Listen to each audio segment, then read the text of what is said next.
Hey guys, we're here at the National WW1 Museum in Kansas City, Missouri, and we're going to take a look inside at some of the firearms, the artillery pieces, the tanks, the grenades and explosives that they have inside there.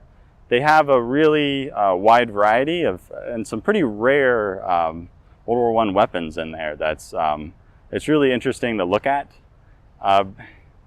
Today, living in peacetime, it's really easy for us to just look at this stuff and just think like, oh, it's cool. But this stuff was designed specifically to kill other human beings. This was a time in history where we were trying to come up with the best ways of killing our fellow man. So this is, it's a neat experience to come here, and it's also nice to be humbled by the loss of life that happened during this war. Follow me in and we're gonna take a look inside.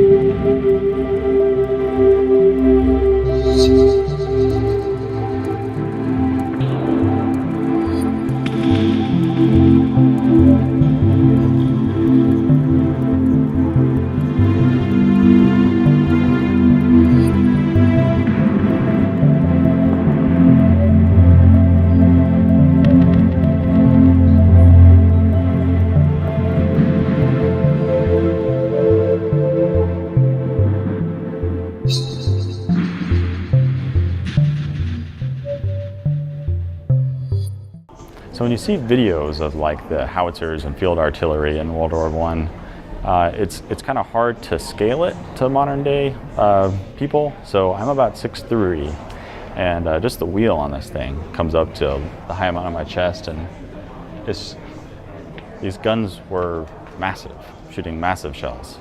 So it's a little overwhelming sort of to look at this stuff in real life and see exactly the magnitude of the firepower back then.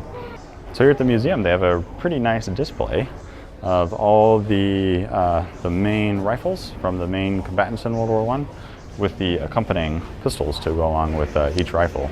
So everything from French, Turkish, Bulgarian, and even Belgian rifles are here. So what we have here is just a sort of a standard Gewehr 98 rifle, but this has the trench magazine attached to it. So that extends the capacity from 5 to 25. So they have a rather large assortment of World War I machine guns here, everything from Lewis's and Vickers and Maxims, a rather all-inclusive machine gun selection from World War I. So if you like machine guns, this is a really nice display here.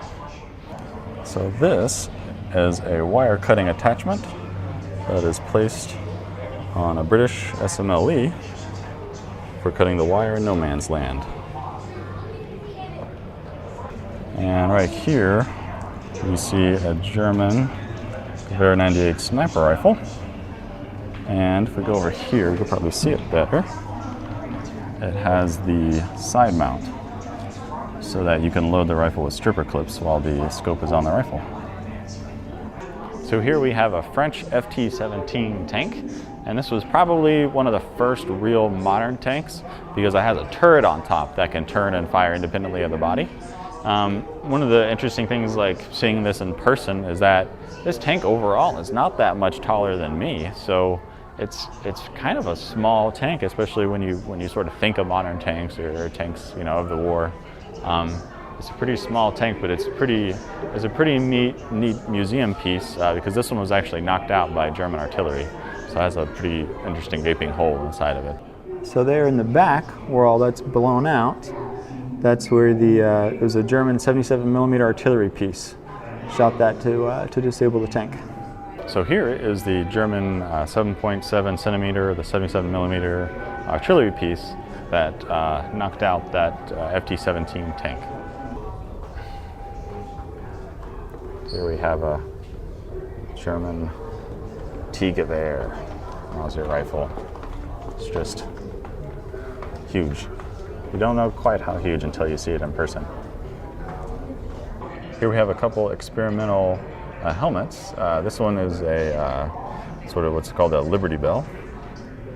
And then here we have the experimental helmet, the Pattern 5. Really interesting. That's a rather modern looking helmet shape. So we have here is a couple examples of trench stormers, an American and a German one. The American ones are armed with the 1903, but what we have here with this German guy is possibly the first submachine gun in the world, the MP-18. It wasn't the first, it definitely sort of laid out the pattern for all submachine guns to come. Just really, really nice to see these in real life. And of course they have a rather nice assortment of Lugers, including the nicknamed artillery Luger, which was probably one of the world's first personal defense weapons, PDWs. So every time I come to the National WW1 Museum, I have a good time. I enjoy all the history that's there, and it's probably one of the most beautiful parts of Kansas City to come and look at. You can see over the city right behind us, and you have the Liberty Memorial right here. It's just it's an amazing, awe-inspiring place to come to. So I highly recommend that you plan a trip if you're ever in the Kansas City area. So appreciate you watching. If you would please subscribe, that helps me out, and I'll see you next time.